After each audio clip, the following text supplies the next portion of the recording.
Hopefully I fixed it. Thumbs up if you can hear it. Oh, I'm sorry. I'm sorry. I'm sorry.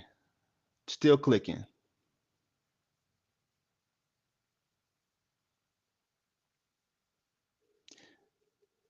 Chris, I need you on my team. I need you on my audio and production team, sir. All right, so I'm sorry about that. Today's topic is going to be talking about can a dismissive avoidant change. Now, this will be a topic that um, is something I'm going to be I'm following up on. I released a video back on December 16th, and it was titled "Do Avoidance Change for the New Person?" That video is linked in the description, but I'm really excited to announce that the winner for the 2-hour New Year's session I have here with me, and I want to get to a couple of my comments first because I think it's important to give feedback from the community because this is why I created this channel. So I hate to do this all over again, but if you guys couldn't hear me, I truly do apologize for wasting your time. So the first comment, avoidance don't make good partners. They always are 1 foot in, 1 foot out. They will always look for an excuse to leave the relationship because of their phobia of heartbreak. You will be making the worst mistake of your life trying to make things work with this type of person. You will lose every time. Can you hear me? Thumbs up, please. Now, no disrespect to her. I love her. She's a public subscriber and I really do appreciate it, but that's not the right attitude to have, right? Because I've seen things do change. I've seen things work out pretty often with someone with an avoidant if they are doing the work to heal themselves and understand where another person is coming from. Sam, I can't hear you, just the music. All right.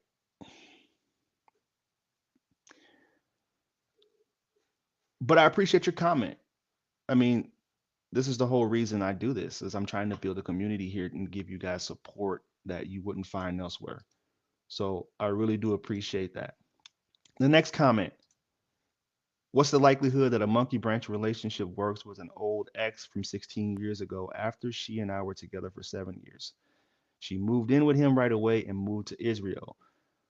So far, it's been about 23 weeks. But who's counting, right? Who's counting? It's only 23 weeks. She does have an apartment in Florida to return to at any time, though. With the way this ended, I feel like it was a gigantic waste of time.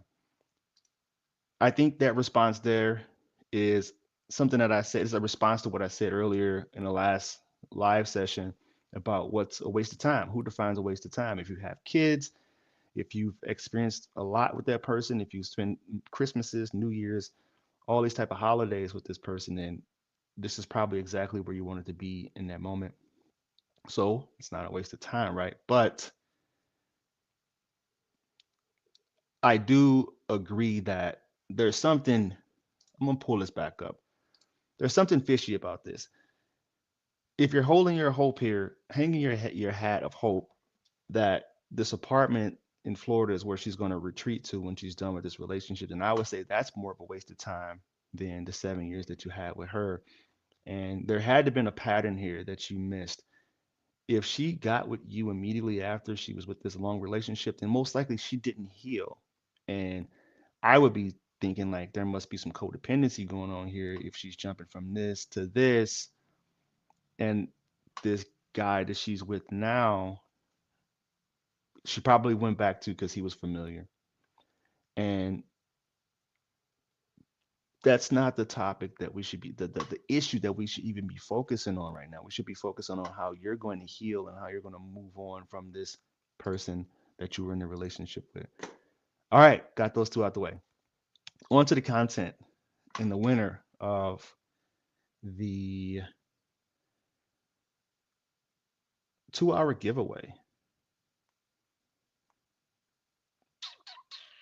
Appreciate you guys. I'm really bummed out. I was excited about this, and whenever you're excited about things, God sometimes say, "Hey, I got other plans." So I had to pick someone who I can actually read, right? Actually read their name because there's a lot of people who don't have um, names on here. I would say Connor Stone. If you're here, if you watch this on replay, Connor Stone. I'm gonna type. I'm gonna actually comment right now. All right. we're done. On to the content. Now, can an avoidant change? Can a dismissive, to be specific, not a fearful avoidant, fearful avoidance can change. Also, a dismissive avoidant change. Now, avoidant attachment usually develops from early life experiences. If you guys are here, you know that. But when vulnerability, Eric experience where vulnerability wasn't safe or emotional needs weren't being met.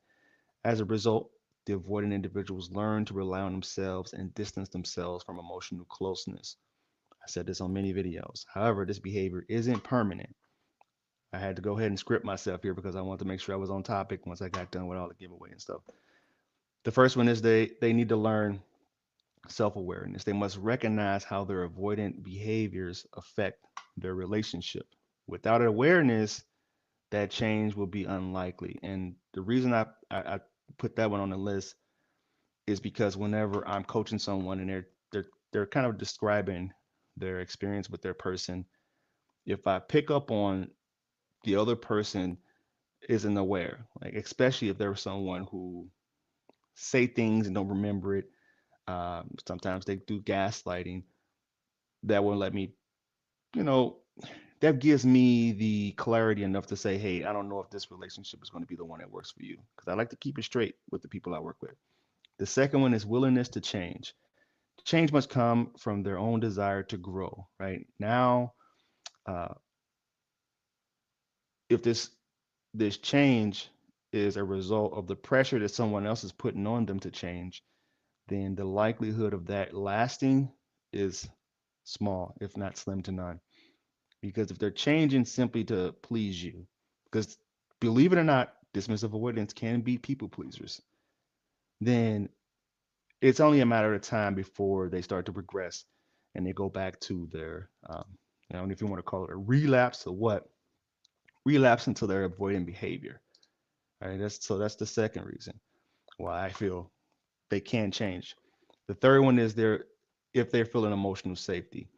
All right, so a relationship that feels safe, non-judgmental, and consistent can encourage them to open up slowly. You guys have seen this, right? You have seen that whenever they do open up, it's usually very slowly. So if someone's telling me that they're in a relationship with an avoidant, and within the first 2 weeks, the avoidant was telling them all about their childhood traumas and their other things that was going on, I would say, I don't know if that's necessarily a dismissive avoidant.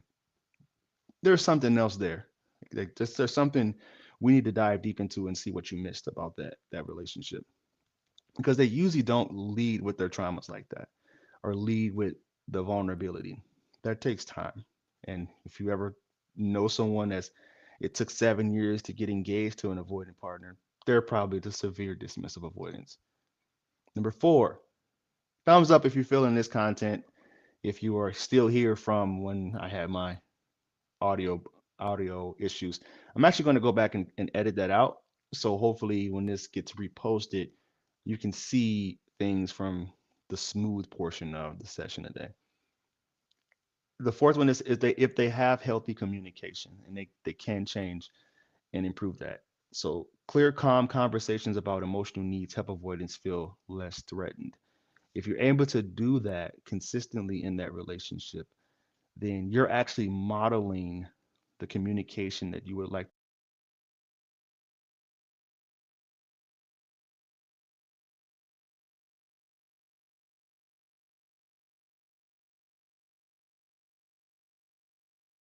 in your relationship,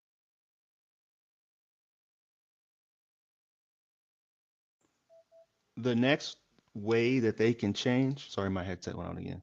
Next um, way that they can change is they if they get therapy or coaching, professional support that can help them unpack the root of their avoidance and develop healthier relationship habits. Um, when I have avoidance reach out to me, because it happens, it's more rare, but it happens. But anytime I see someone that's a dismissive avoidant and they reach out to me, more times than not, I would say it's like 90% chance that they have done therapy or they've done counseling or they're currently in that because they seem to be more open-minded And going back to what I said before, they are self aware that the issues that they have is probably on them. The reason that they're struggling in relationship is probably because they are the ones that aren't able to show up from themselves, and probably some self sabotaging behaviors going on. The last one, number six, is small steps towards vulnerability. Progress may look like sharing thoughts, initiating affection, or being more present emotionally. We have seen this progress happen before with avoidance, but they often regress if you ever do something like I call it a trauma landmine. If you step on a trauma landmine and they start to regress and they start to pull back from that vulnerability that they gave you, this is usually when I talk about in the video signs that when a dismissive avoidant are done forever. This is usually when you see them start to pull back. They start to rely on you less. Let's say that you were someone, just for a silly example. Let's say if you were someone that walked their dog or you picked up their dry cleaning for them every other week. If you start to see them ask you to do that less, if you start to see them say, no, I have a dog walker now, I'm going to be hiring them. Or if you start to see them say, I don't need you to pick up my dry cleaning anymore, um, that's when you start to see that they're starting to check out, right? And they're no longer being reliant on you. They're no longer being vulnerable for you to be doing those things for them. They will become more secretive. They will stop talking about what goes on throughout their day. Yeah, this is what we're here for. You can ask a question. They'll stop talking to you about what's going on throughout their day. They'll become real vague in the things that they have going on. And if you're an anxious attacher, when you start to see that happen, this is when let's we're going to talk about the ants. You go to the automatic negative thoughts, and think they must be either leaving me or they're cheating on me, you know. And this is for people who are severely anxious and have those major trust wounds. All right, you guys can ask a question now. You are open. You open now. Whew, I apologize, guys. I wish this session started off smoother, but I can't keep crying over spoiled milk, right? You guys are here with me now, and I appreciate you. Chris, appreciate you. All right, better call Val. Vass? That's funny. Better call Vass. You can ask a question. Delandrin, I appreciate you. I try to be as accurate as I can. This is the whole reason for this community. And you know another thing too, I want to talk about. I posted on my wall. If you guys are on my YouTube channel, I know some people are here from Facebook, but if you're on my YouTube channel and you see on my wall the community tab, I put a poll up. I want to say yesterday, asking who in this community are serious about healing their anxious attachment style, because I'm putting together a 6 month program where we'll have 5 calls a month, right? Where you have a one-on-one session with me, and I'll be doing a live group session every single week to help. So someone told me you shouldn't do a live group session every single week, but I'm like, this is what I like to do. He said you actually shouldn't do 2 times a week, 2 times a month, but I want to do it every week. So essentially, you have 5 opportunities to get coaching from me, including that one-on-one session throughout that month. And this will be for the life of the time, for the life of the membership. But I really want people to commit to 6 months, because I know that these one-off sessions that I have with individuals, they don't always work out. Because I'll get that one-off session, they'll be like, all right, we got a good game plan. And then they'll text me, okay, so I messed up. So I did something wrong. And I'm like, if you could have just committed to me, like I commit to you, I could have helped you navigate out of that and not put yourself in this situation. Waiting on that question. Better call Vass. All right. If you guys don't have any questions, I think I said it all. I think this is it.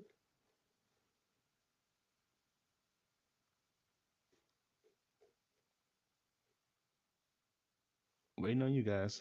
So the music was an issue too. So I'm going to make sure I cut that bad boy out next time. So if you want my help personally, you can go to my website. It's here right here on the screen, fruitfulseeds.com with the Z at the end. Um, I do one-on-one sessions, and like I said, I'm going to be starting this program up really soon, really, really soon, because people need it, and it'll be affordable. It won't break the bank, that's for sure. And you get as many times as you can, opportunities as you can throughout the month to drop in on those coaching sessions, those group coaching sessions, and get your questions answered. And I'll be sharing a lot of tools and videos in those one-on-one sessions on top of the group sessions. So if you found this video of any value, please like it and comment. You can even share it. You can reach out to me in my other social media accounts. Instagram is I am Coach Court. YouTube is Coach Court, and my TikTok is I.am.coachcourt.